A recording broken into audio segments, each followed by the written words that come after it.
2024년 갑진년이 밝았습니다. 새해 복 많이 받으십시오.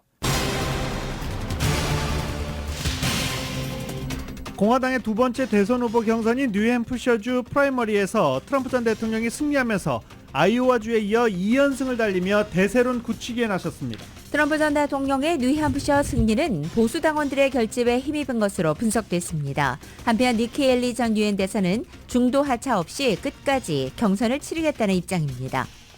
올해 미국 대통령 선거가 바이든 대통령과 트럼프 전 대통령의 리턴 매치로 치러질 가능성이 확실시되고 있습니다. 바이든 대통령은 트럼프 전 대통령이 뉴햄프셔 프라이머리에서 승리하자 민주주의와 낙태, 투표에 이르기까지 개인의 모든 자유와 미국에도 위기라고 규정했습니다. LA타임즈가 창사 이래 최대 규모 감원을 단행했습니다. LA타임즈는 독자 감소와 광고 수익 감소로 어쩔 수 없는 선택이었다고 말했습니다. 최근 캄튼 지역 상점을 차로 돌진해 절도 행각을 벌이고 LA 일대 세븐일레븐에서 무장강도 행각을 주도했던 용의자가 13살 소년으로 밝혀져 충격을 주고 있습니다. 최근 캘리포니아 자동차 보험료가 치솟으면서 한인 운전자들의 재정적 부담이 커지고 있는 것으로 나타났습니다. LA 12지구 잔니 시의원이 범죄 예방을 위해서 차량 번호판 인식기 설치 프로그램 도입을 위한 발의안을 상정했습니다. 경제학자들은 연방준비제도가 올 2분기에 금리 인하를 시작할 가능성이 높은 것으로 보고 있다는 설문조사 결과가 나왔습니다. 보잉 여객기가 이번에는 이륙 준비를 하다가 바퀴가 빠지는 사고가 발생했습니다. 앞서 비행 중 비상구 날개가 덮개가 뜯겨나가고 또 엔진에는 불이 나는 등 올해 들어서만 벌써 4번째 사고입니다. 푸틴 러시아 대통령의 방북 시점과 관련해 크렘린궁이 3월 대선 전 방북은 어려울 것이라는 입장을 내놨습니다. 백악관은 북한과 러시아 간의 밀착을 긴밀히 주시하고 있다고 밝혔습니다. 우크라이나 접경지인 러시아 벨고로드에 추락사고가 발생했습니다. 러시아 군수송기 탑승자 전원이 사망했습니다.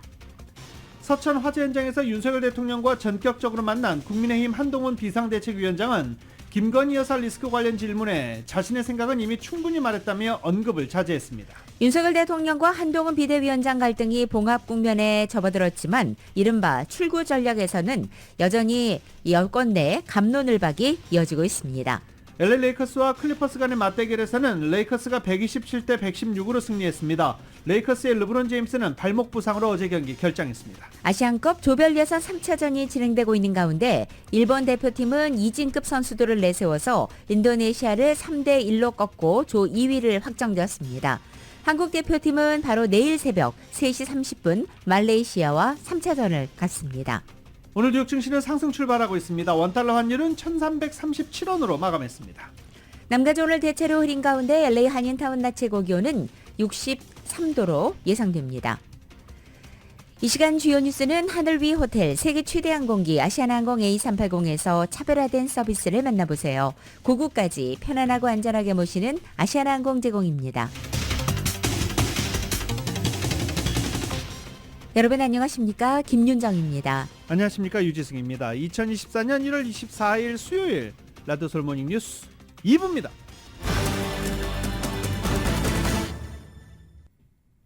공화당 두 번째 경선이 열렸던 뉴햄프셔주 프라이머리에서도 트럼프 전 대통령이 승리를 거두면서 대세론을 굳혔습니다. 민주당 비공식 경선에서도 바이든 대통령이 첫 승을 기록해서 두 사람의 재선 재대결 가능성 상당히 높아졌습니다. 90% 이상으로 보는 사람들도 많습니다. 물론 변수도 있겠죠. 하지만 현재까지는 대선 리턴 매치가 유력하다라고 보고 있습니다. YTN입니다. 트럼프 승리는 개표 시작 1시간 만에 확정됐습니다. 헤일리와 양자 대결로 좁혀진 뉴햄프셔 경선에서 2연승을 기록했습니다. This is a great state. You know, we won New Hampshire 3 times now, 3. 트럼프는 공화당 경선은 더 이상 의미가 없다며 바이든과의 본선 경쟁을 정조준했습니다. The man can't put two sentences together. He can't find the stairs off a stage. 중도층 비중이 높은 뉴햄프셔에서 대반격을 노렸던 헤일리는 아쉬움을 감추지 못했습니다.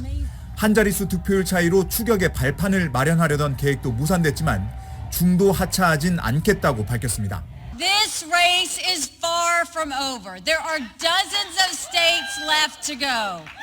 뉴햄프셔 주정부와 이견으로 비공식 경선이 치러진 민주당에선 바이든 대통령이 70% 넘는 득표율로 승리를 차지했습니다.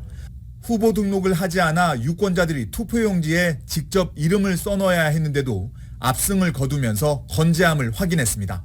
대선 유세장을 방불케 한 낙태권 보호 행사에서 바이든 대통령은 트럼프 비판을 이어갔습니다. Listen to what he says. Trump says he's proud that he overturned Roe v. Wade. He said, and I quote, there has to be punishment for the women exercising their reproductive freedom. 경선 초반부터 바이든과 트럼프가 각각 압승을 거두면서 올 연말 대선에서 두 사람의 재대결이 조기에 확정될 가능성도 커졌습니다. 워싱턴에서 YTN 권윤기입니다. 트럼프 전 대통령이 공화당 대선 후보 경선에서 초반 2연승을 이렇게 거둔 가운데 경쟁자 니키 헬리 전 유엔 대사는 다음 달 자신의 홈그라운드인 사우스캐롤라이나주 경선에서도 고전할 것이라는 예상이 나왔습니다. 온라인 매체 악시오스는 어제 트럼프 전 대통령이 이미 사우스캐롤라이나주에서 헤일리 전 대사보다 지지율 측면에서 우위를 차지하고 있다고 보도했습니다. 헬리 전 대사는 어제 두 번째 경선지 뉴햄프셔주에서 트럼프 전 대통령에게 패한 뒤 다음 달 사우스캐롤라이나주에 반전에 나서겠다는 의지를 피력했지만 전망이 밝지 않다는 것입니다. 악시오스가 입수한 트럼프 캠프 비공개 여론조사 결과 사우스캐롤라이나주에서 트럼프 전 대통령은 68%의 지지율을 얻었고 헤일리 전 대사는 28%에 그쳤다는 것입니다. 특히 트럼프 전 대통령은 헤일리 전 대사를 지지할 것으로 예상됐던 정치인들의 지지를 얻고 있습니다. 사우스캐롤라이나주에는 공화당 소속 연방 상하원 의원이 8명 있는 가운데 7명과 주지사가 트럼프 지지를 선언했습니다. 한편 헤일리 전 대사가 이렇게 사우스캐롤라이나주에 기대하는 이유는 바로 그곳에서 태어났고 2011년부터 2017년까지 주지사를 지내서 인지도가 높기 때문입니다. 사우스캐롤라이나주 경선은 모든 유권자가 자기가 원하는 정당의 경선에 참여할 수 있는 오픈 프라이머리 방식으로 진행됩니다. 이것은 등록된 당원만 참여하는 코커스보다 헤일리 전 대사에게는 유리하다고 평가됐지만 그 전망이 어두워 보인다는 분석입니다.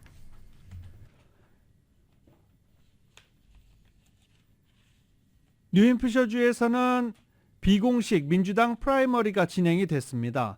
유력한 다른 경쟁자는 없었지만 후보 등록 없이 바이든 대통령 이름 쓰기 방식으로 투표가 진행됐고 우려가 나왔지만 우려는 잠식됐습니다. 바이든 대통령의 압도적인 승리였기 때문입니다. 바이든 대통령은 For more years, Let's go Biden이라는 구호를 외치면서 재선 캠페인을 이어갔습니다. 버지니아주에서 열린 낙태권 보호 행사에 어제 카말라 해리스 부통령 부부와 나란히 쓴 것인데요. 뉴햄프셔주 프라이머리와 같은 날 열린 행사에서 낙태권 수호를 외치는 지지자들이 운집해 바이든 대통령의 재선을 한 목소리로 외쳤습니다.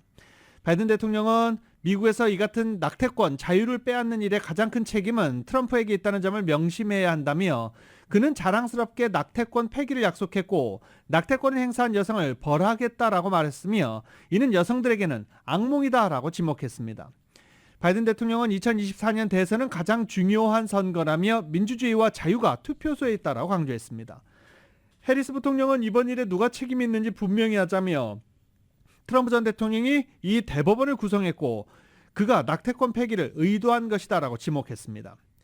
한편 어제 바이든 대통령이 연설하는 동안 시위대가 팔레스타인 가자지구 휴전을 촉구하는 돌발 상황이 벌어지기도 했는데 지금 바이든 대통령 가는 곳마다 이런 돌발 상황이 벌어지고 있죠. 당장 휴전하라, 집단 학살 줘 이렇게 외치는 시위자들이 바이든 대통령 행사장마다 따라다니면서 시위를 하고 있는 중입니다. 그동안 바이든 대통령이 참석하는 행사에서 이 같은 시위가 계속 이뤄지긴 했는데 어제는 가장 오랫동안 시위자들이 외쳤습니다. 다만 시위자들이 소리를 지를 때마다 지지자들이 4년 더를 외치며 야유를 덮기도 했습니다. 대선을 앞두고 지지율 부진에 세연하지 못하고 있는 바이든 대통령과 민주당은 여성과 중도 표심을 공략하기 위해 낙태권 문제를 전면에 내세우기 위해 부심하고 있는 중입니다. 공화당 대선 후보 경선이 어제까지 2개 주에서 치러졌고 서로 다른 방식으로 이뤄졌습니다. 아이오와에서는 당원대회인 코커스가 열렸고 뉴햄프셔에서는 예비선거 프라이머리가 진행됐죠. 각각 투표 대상과 진행 과정 등에는 차이가 있습니다. 먼저 공화당 첫 경선 아이오와주 코커스는 당원대회입니다. 당원만 투표하기 때문에 적극적 지지층이 많은 후보가 유리합니다. 반면 어제 있었던 뉴햄프셔주는 프라이머리 예비선거로 치러졌습니다. 공화 당원뿐만 아니라 일반 유권자도 투표가 가능하고 당이 아닌 주정부가 선거를 관리합니다. 공정성 시비가 덜하고 본선 경쟁력이 높은 후보를 뽑기에 좋은 것으로 평가됩니다. 때문에 전체 50개 주 가운데 양당 모두 대부분 프라이머리를 채택하고 있습니다. 경선에서 이기면 예비 후보들은 각 주마다 배정된 대의원을 확보하게 되고 이 숫자가 가장 많은 사람이 당의 대선 후보가 됩니다. 주 투표 결과에 따라서 선거인단을 확보하는 대선처럼 간접적인 선거 방식인 것입니다. 하지만 승자 독식인 대선 본선과는 달리 양당 후보 경선은 주마다 대의원을 분배하는 방식이 다릅니다. 아이오와주는 득표율에 따라 대의원을 나누기 때문에 1위 트럼프 전 대통령은 물론이고 헤일리 전 유엔 대사도 대의원을 확보했습니다. 다만 공화당은 아직 전체 대의원의 2.5%만 결정됐고 민주당은 공식 경선이 시작되지도 않았습니다. 대세는 이른바 슈퍼 투즈데이라고 불리우는 현지 시간으로 3월 5일 판가름날 전망입니다. 양당 모두 캘리포니아와 텍사스 등 16개 주와 지역에서 동시에 경선을 치러서 30%가 넘는 대의원이 향방이 가려지기 때문입니다. 경선이 모두 끝나면 공화당은 7월에 그리고 민주당은 8월에 대선 후보를 확정하게 됩니다. 공화당의 뉴햄프셔주 프라이머리에서 트럼프 전 대통령이 승리한 것은 보수 공화당원들의 결집에 힘입은 것으로 분석됐습니다. 니키 헤일리 전 유엔 대사가 예상대로 무소속 유권자 그룹에서 상당한 득표를 했지만 이들의 결집도가 트럼프 전 대통령 지지자들보다 떨어진 것이 승패를 가른 것입니다. 아울러 트럼프 전 대통령은 성난 백인 남성으로 대표되는 핵심 지지층을 넘어 여성과 유색인종으로 지지세를 넓힌 것으로 나타났습니다. 다음 대통령 누가 됐든 이 성난 백인 남성, 이렇게 양갈래로 나눠져 있는 미국의 민심을 어떻게 하나로 합칠지 노력해야 될 것으로 보입니다. 성난 백인 남성, 왜 이런 별명이 붙었을까요? 짚어봐야 되는 부분입니다. 트럼프 전 대통령과 니키 헤일리 전 대사의 지지자 간에도 지지 강도 면에서도 큰 차이가 있었습니다. 전체 57%가 지지 후보를 강력하게 선호해서 투표했다고 답변했는데 이 가운데 트럼프 전 대통령 지지자가 차지하는 비율이 74%로 헤일리 전 대사 지지자 24%보다 압도적으로 많았습니다. 조건부 지지 전체 23%, 다른 후보가 싫기 때문에 지지 19%, 이런 답변과 관련해서는 헤일리 전 대사 지지자들이 차지하는 비율이 58%와 89%로 트럼프 전 대통령이 높았습니다. 언제든지 마음이 바뀔 수 있다는 것이죠.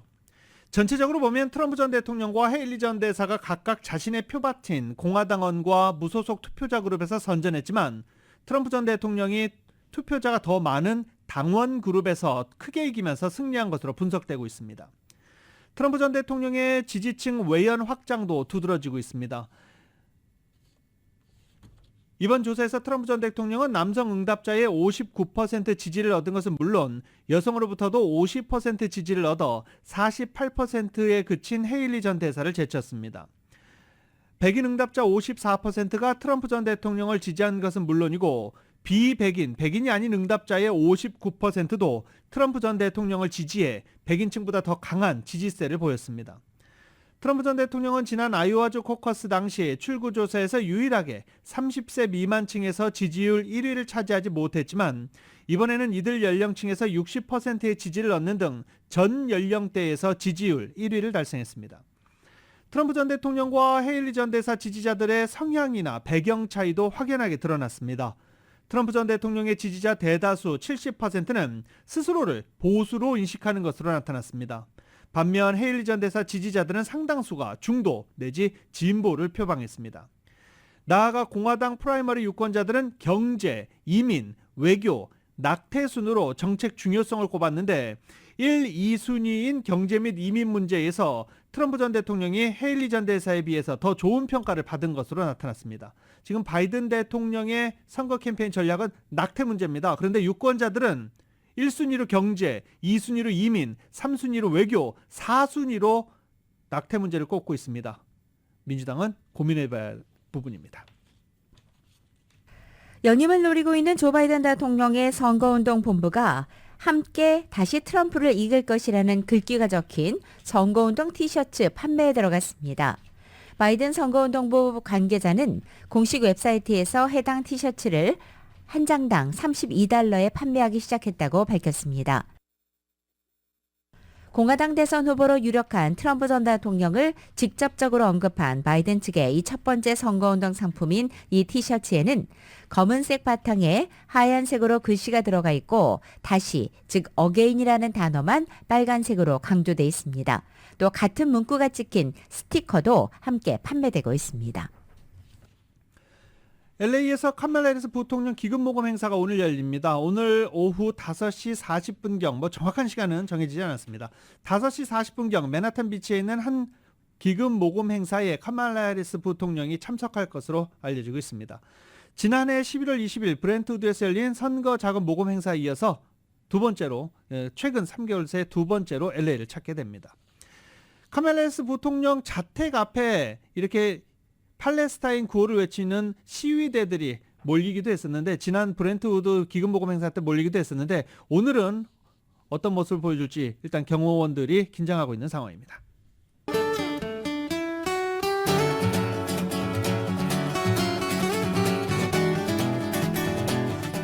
1월 24일 수요일 남가주의 날씨입니다. 오늘 아침 출근길 다소 흐리게 시작하고 있습니다. 오후에는 구름과 햇살이 교차하겠고 낮 기온 어제보다 1, 2도가량 내려앉겠습니다. 목요일인 내일은 부분적으로 구름 끼겠고 내일 낮 기온은 2, 3도가량 높아집니다. 그리고 이번 주 토요일에는 쾌청한 날씨와 함께 낮 기온이 예년 기온을 약간 웃돌기 시작하겠습니다. 그리고 이번 주말에는 대체로 맑은 날씨를 보입니다. 낮 기온이 크게 높아지면서 대부분 지역 80도에 육박하는 이상 고온 현상도 보이겠습니다. LA 한인타운의 오늘 낮 최고 기온이 63도, 그리고 밤 최저 기온은 53도, 오렌지 카운티 지역은 64도, 53도, 밸리와 일란드 암파이어 지역 65도, 47도, 해안 지역은 62도, 53도로 예상됩니다. 한국 오늘 전국이 대체로 맑은 가운데 한파는 계속되겠습니다. 서울의 오늘 아침 최저 기온이 18도, 낮 최고 기온은 33도로 예상됩니다.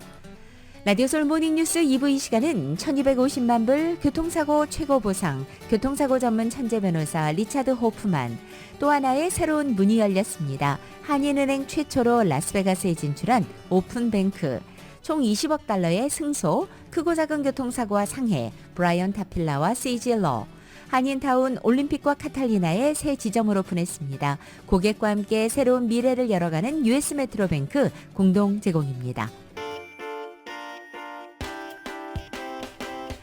라디오 솔 모닝 뉴스 2부 이 시각 현재 프리웨이 교통 상황입니다. 먼저 5번 노스 방향입니다. 605번으로 연결되는 지점 고장 차량 한 대 멈춰 있습니다.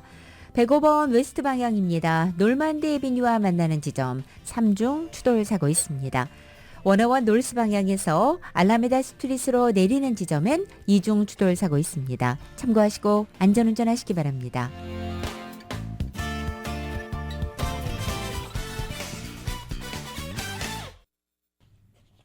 요새 자동차 보험료, 주택 보험료 너무너무 많이 올랐죠. 야, 이게 정말 실화야? 조금씩 오르는 것도 아니고 50%, 100% 2배씩 오르고 그러니까 과연 이게 맞는 금액인가? 에이전트에게 전화해보고 문의하는 주택 소유주들, 그리고 자동차 보험료 비일 받으시는 분들 상당히 많습니다. 최근 이렇게 여러 가지 보험료 가운데 자동차 보험료까지 치솟으면서 한인 운전자들의 재정적 부담이 늘어나고 있습니다.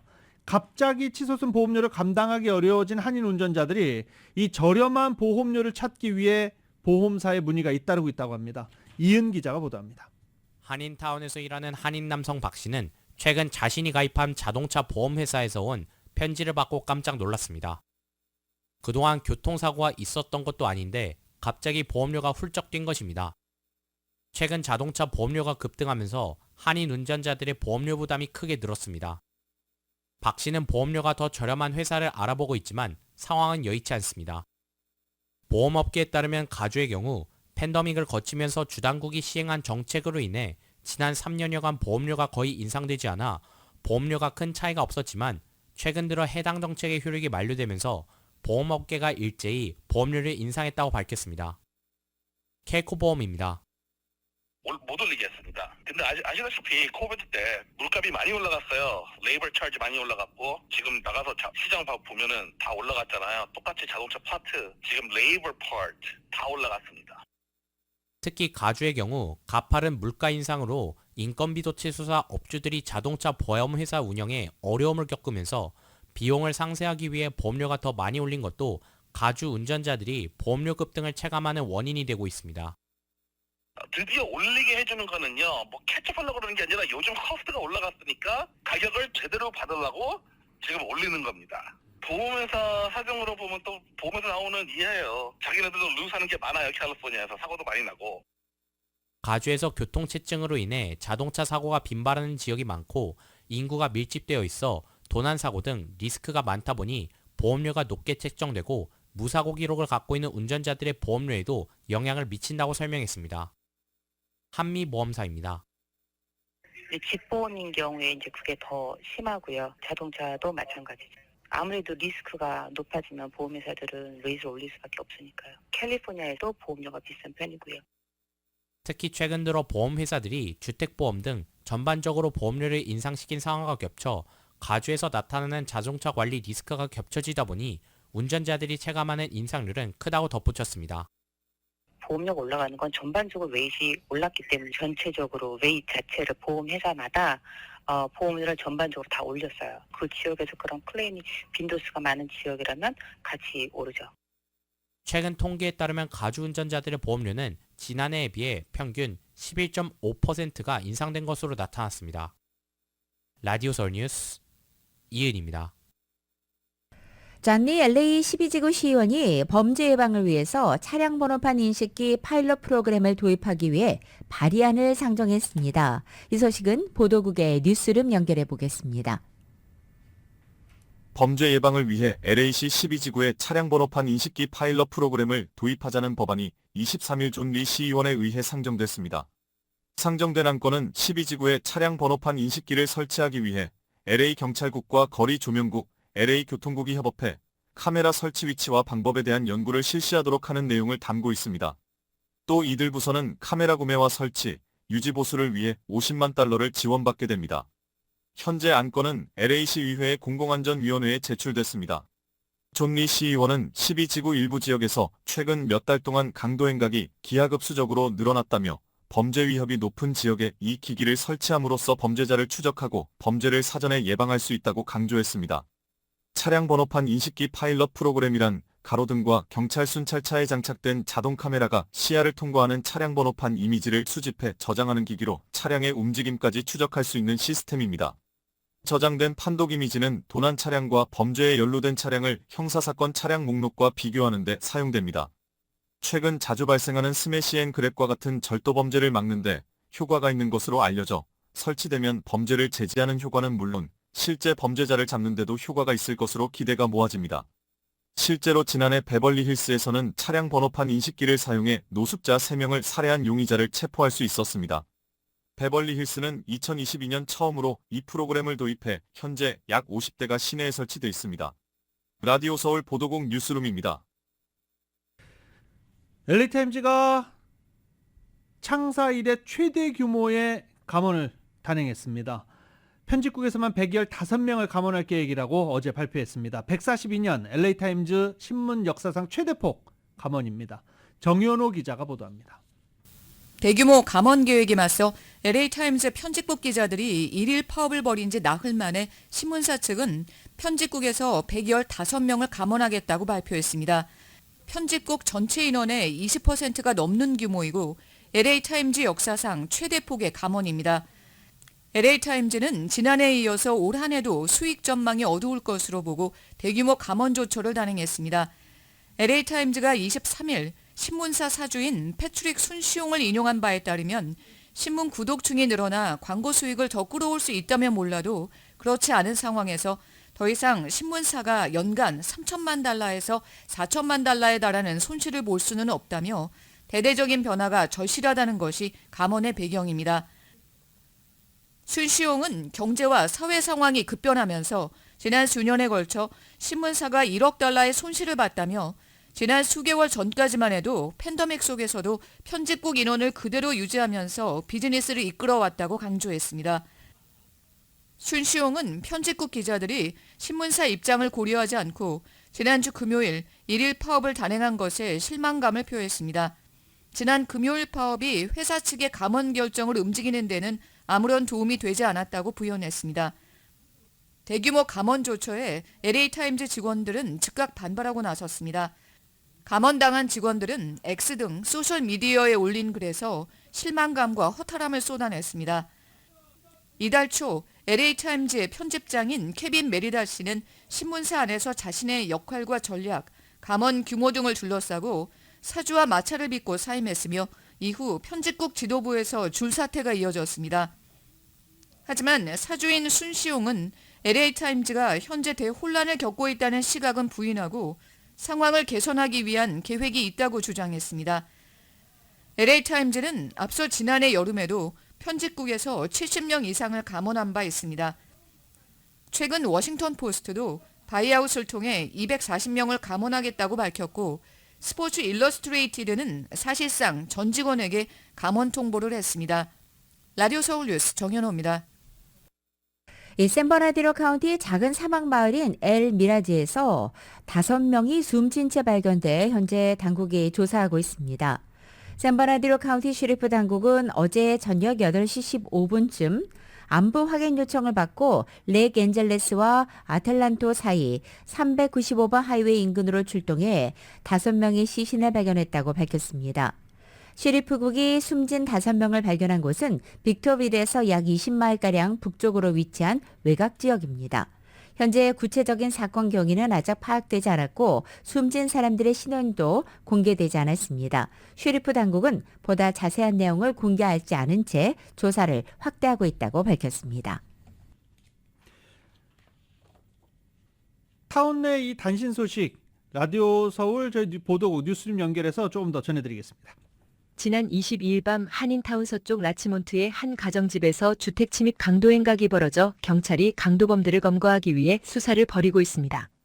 지난 22일 밤 9시 4800 블락 베벌리 블루바드에 위치한 가정집에 3인조로 구성된 강도범들이 문을 두드린 다음 집주인이 지켜보는 상황에서 강제로 문을 따고 집에 침입했습니다. 당시 가정집에는 집주인 여성이 혼자 있었는데 강도범들은 집안을 뒤져 루이비통 핸드백과 보석류 등을 훔쳐 달아났습니다. 강도범들은 범행을 저지른 후 짙은 색 차량을 타고 현장에서 도주했습니다. 피해 여성은 강도 행각 도중 부상을 입고 병원으로 옮겨져 현재는 안정된 상태입니다.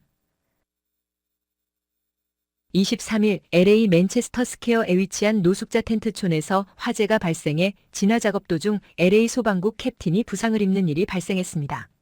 화재는 이날 새벽 3시 맨체스터 스퀘어 7500 블락 사우스 노만디 애비뉴에 있는 사용하지 않는 고행자 터널 내부의 노숙자 텐트촌에서 벌어졌는데 폭발로 인한 화재를 진압하던 LA 소방국 캡틴이 진화 작업 도중 부상한 것입니다.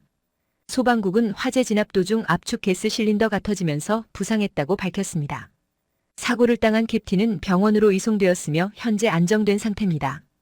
이번 화재로 인해 주민들이 부상을 입지는 않았습니다.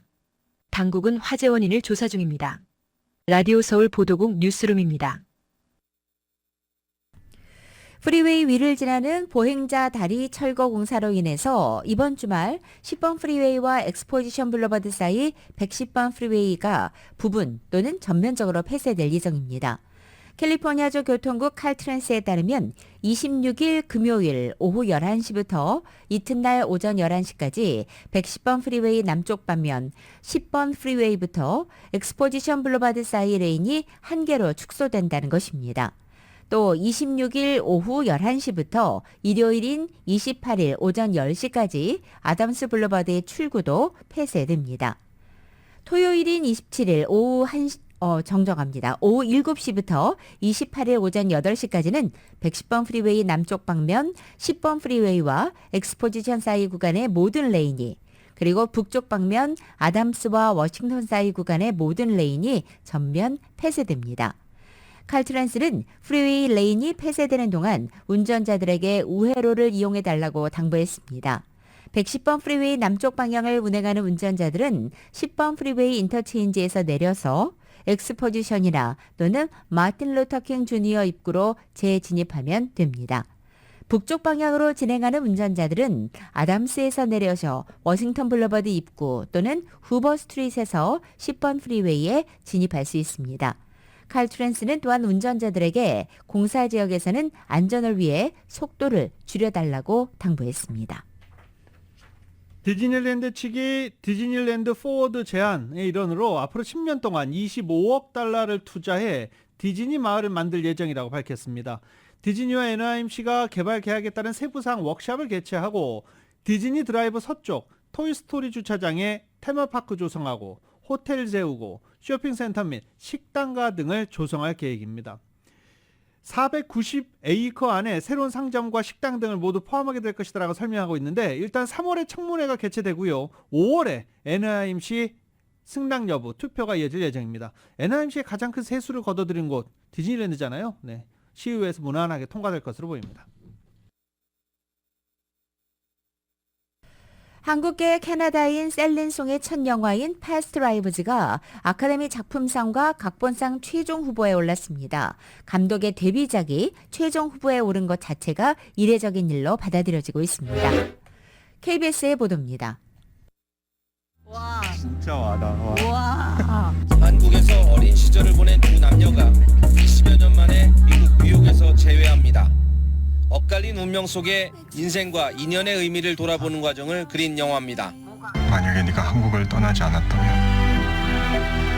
내가 널 찾았을까? 전생을 뜻하는 영화 패스트 라이브즈는 상당 부분이 한국에서 촬영됐고 대부분의 대사가 한국어로 이루어졌습니다. 이 영화의 각본을 쓰고 연출한 감독은 한국계 캐나다인 셀린 송입니다. 송 감독은 영화 넘버 3의 송능한 감독의 딸입니다. 송 감독의 데뷔작인 패스트 라이브즈는 단숨에 영화계 최고 권위인 아카데미 작품상과 각본상 최종 후보에 올랐습니다. Past lives. 한국계 또는 한국인 감독이 아카데미상 작품상 최종 후보에 오른 건 2020년 기생충과 2021년 미나리 이후 세 번째입니다. 이 영화는 앞서 지난해 베를린 국제영화제 경쟁 부문에 초청됐고 전미 비평가협회 작품상까지 받았습니다. This movie that I made with hundreds of amazing people who worked so hard, and it felt like it was on my shoulders, and I was so excited that movie was going to come out into the world. 외신들은 패스트 라이브즈를 비롯해 여성 감독이 만든 세 편의 영화가 작품상 후보에 오른 건 처음이라고 보도했습니다. 영화 패스트 라이브즈는 오는 3월 10일 아카데미 시상식에서 작품상을 놓고 영화 오펜하이머와 바비 등 9편과 경쟁하게 됩니다. 로스앤젤레스에서 KBS 뉴스 황동준입니다.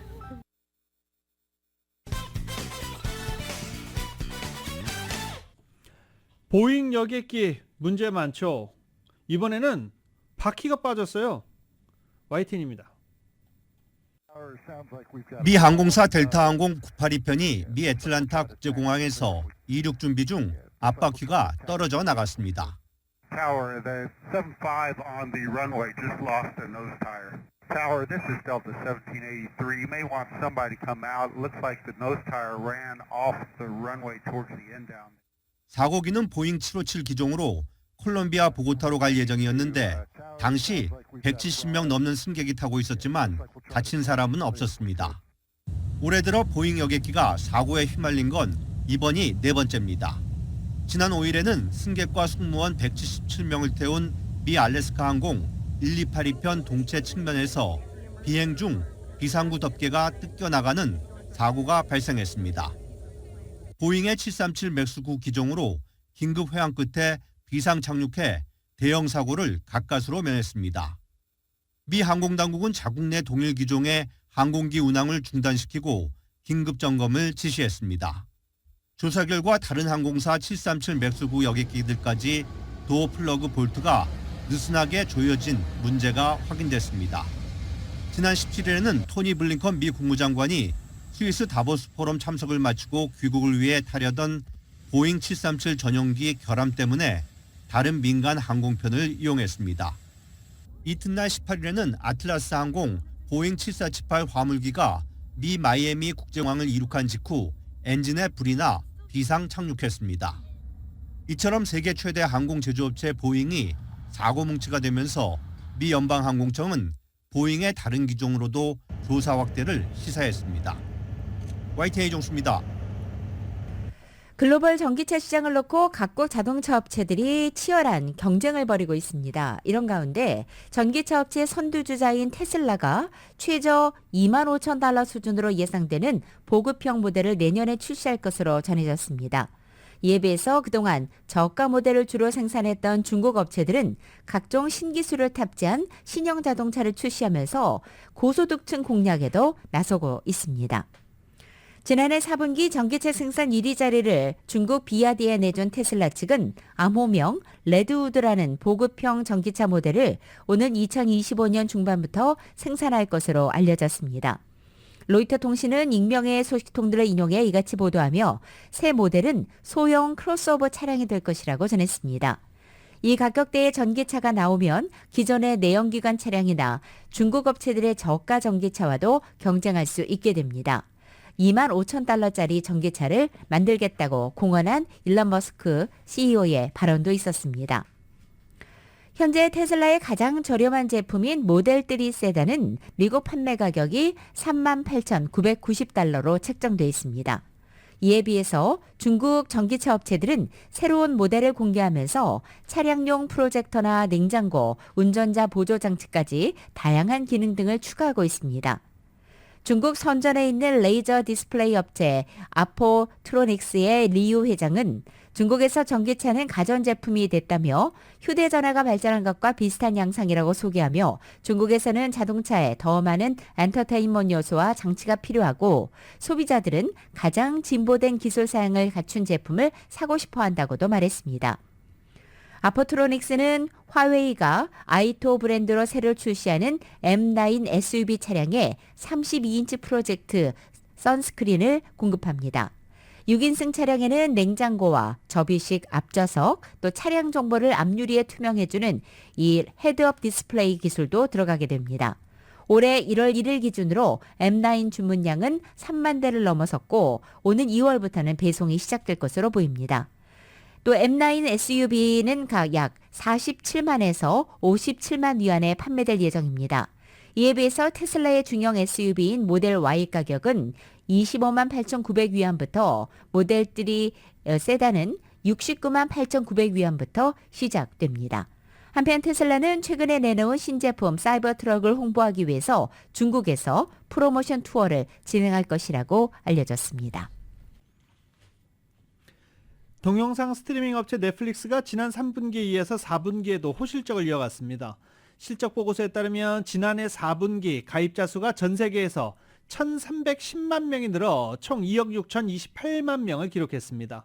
3분기에 증가한 가입자 수 876만 명을 훌쩍 뛰어넘는 수치로 전문가들의 예상치도 크게 웃돌았습니다.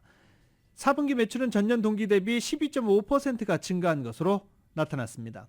넷플릭스는 앞으로 수익이 더 개선될 것이라며 올해 연간 영업이익률 전망치를 상향 조정했습니다. 왜 올해 어디서 수익이 더 나올 것을 기대하는 걸까요? 답은 여기 있습니다. 넷플릭스가 월드 레슬링 엔터테인먼트 WWE와 천문학적인 규모의 장기 계약을 맺었기 때문입니다. 월스트리트저널은 어제 넷플릭스가 WWE의 인기 프로그램인 RAW의 독점 중계권을 획득했다라고 보도했습니다. 2025년 1월부터 시작되는 10년 계약을 위해서 넷플릭스는 50억 달러 이상을 지불할 것으로 알려졌습니다. 현재 RAW를 독점 중계하고 있는 NBC 유니버셜 산하의 USA 네트워크는 5년에 13억 달러를 지불하고 있습니다. 넷플릭스는 2배 가까이 많은 돈을 지불하기로 결정한 것입니다. 이번 계약은 넷플릭스가 스포츠 중계 분야에서 맺은 계약 중에 최대의 규모입니다. 단 넷플릭스는 5년 후 계약을 해지하거나 10년 계약 만료 후 추가로 10년간 계약을 연장하는 옵션을 행사할 수 있습니다. 넷플릭스가 이처럼 프로레슬링 중계에 거액을 투자하기로 한 것은 미디어 시장의 변화를 감안한 것으로 보입니다. TV 시청자 이탈이 가속되는 상황에서 프로레슬링 같은 인기 콘텐츠의 보유 여부가 가입자 유치에 결정적인 변수가 될 수 있다는 판단입니다. 현재 TV로 RAW를 시청하는 미국인은 평균 200만 명 이상으로 알려져 있습니다. 자, 이제 웹사이트도 AI가 적용이 된다고 합니다. 구글이 인공지능 AI 기능을 추가한 자사 웹 브라우저 크롬 업데이트 버전을 출시한다라고 밝혔습니다. 새로운 크롬 버전에는 탭 정리기 그리고 테마와 글쓰기 도움 등 3가지 인공지능 기능이 탑재된다라고 밝혔습니다. 이제 써본 다음에 어떻게 후평가가 나오겠죠? 라디오 서울 모닝뉴스 함께하고 계십니다.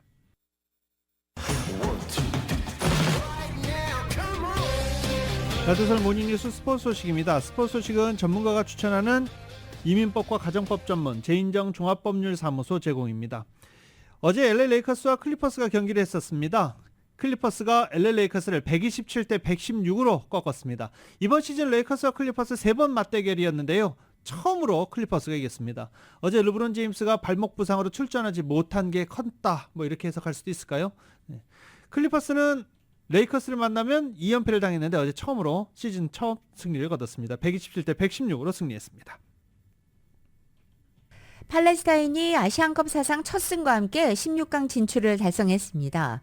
한국 축구대표팀을 지휘했었던 벤투 감독이 이끄는 아랍에미리트는 이란에 무릎을 꿇었지만 조 2위로 16강에 안착됐습니다. YTN의 보도입니다. 심판의 종료 휘슬이 울리자 팔레스타인 선수가 경기장에 엎드려 울음을 터뜨립니다. 출전 3번 만에 거둔 아시안컵 최초의 승리.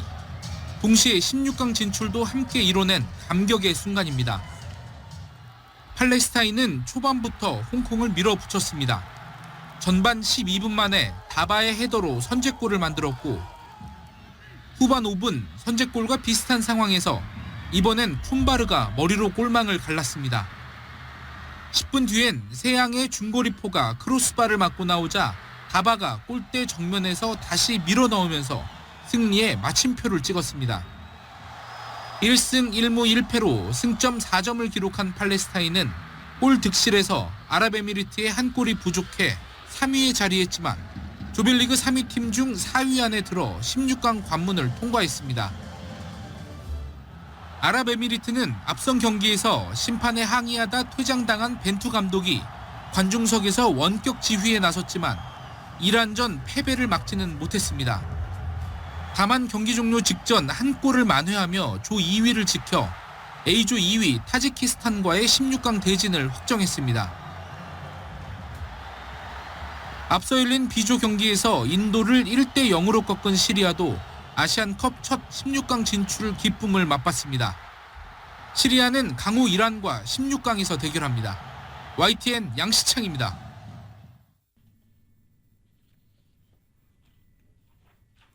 자, 지금 3위 싸움이 굉장히 치열한데요. 오늘 일본이 승리를 거두면서 조 2위로 확정지었죠. 그런데 일본이 지금 모든 걸 다 얻었다라는 평가를 받고 있습니다. 그 이유가 이진급 선수들을 내보내서 체력도 안배를 했고 승리도 거두면서 모든 것을 다 얻은 승리였다라는 평가를 갖게 된 것입니다. 자, 그럼 한국 대표팀은 과연 어떻게 될까요? 내일 새벽 3시 30분 말레이시아와의 경기에 따라서 모든 것이 결정이 됩니다.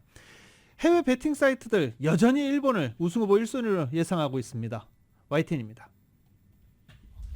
대회 시작 전과 3라운드를 치르고 있는 현재 아시안컵 우승팀 예상 배당을 비교해봤습니다. 우승 후보 1위와 2위는 여전히 일본과 대한민국입니다. 일본은 3.5배에서 2.75배로 우승 배당률이 20%가량 낮아졌습니다. 대한민국은 5배에서 4.5배로 10%쯤 낮아졌습니다. 이라크에 진 일본의 우승 확률이 요르단과 비긴 대한민국보다 상대적으로 더 높게 변한 것입니다. 이란과 호주, 사우디는 우승 배당률이 8배로 같았지만 이란은 6.5배로 낮아졌고 호주가 7배, 그리고 사우디는 10배로 높아졌습니다. 이란과 호주의 전력은 예상보다 조금 강하고 사우디는 예상보다 약해졌다는 평가입니다. 디펜딩 챔피언 카타르의 우승 배당은 10배로 변함이 없었고 일본을 이긴 이라크는 대회전 26배에서 15배로 배당률이 크게 줄어 강력한 다크호스로 부상했습니다. 배팅 사이트 배당률은 데이터와 팬들의 실제 배팅이 반영되는 만큼 가능성을 보여주는 숫자일 뿐입니다. 지난 카타르 월드컵 조별리그에서 패한 아르헨티나가 우승컵을 들어올렸던 것처럼 토너먼트의 본격적인 승부는 16강부터입니다. 단판 승부인 만큼 변수가 많기 때문입니다. 다음 경기 이제 또 잘 회복하고 준비해서 토너먼트로 가는 데 있어서 좋은 결과를 낼 수 있게 잘 준비를 해야 될 것 같습니다. 크리스바노가 64년 만에 아시안컵 우승을 이루어낼 것인지 그 가능성은 토너먼트의 본격 시작인 16강에서 실체가 드러날 것으로 보입니다. 2024년 1월 24일 수요일에 전해드린 라디오솔 모닝뉴스 여기서 마치겠습니다. 지금까지 진행의 유지승, 김윤정이었습니다. 모닝뉴스 2부 이 시간은 1250만 불 교통사고 최고 보상, 교통사고 전문 천재 변호사 리차드 호프만, 또 하나의 새로운 문이 열렸습니다. 한인은행 최초로 라스베가스에 진출한 오픈뱅크, 총 20억 달러의 승소, 크고 작은 교통사고와 상해 브라이언 타필라와 CJ러, 한인타운 올림픽과 카탈리나의 새 지점을 오픈했습니다. 고객과 함께 새로운 미래를 열어가는 US 메트로뱅크 공동 제공이었습니다. 잠시 후 9시에는 강혜신의 오늘의 미국이 방송됩니다. 함께해 주신 여러분 고맙습니다.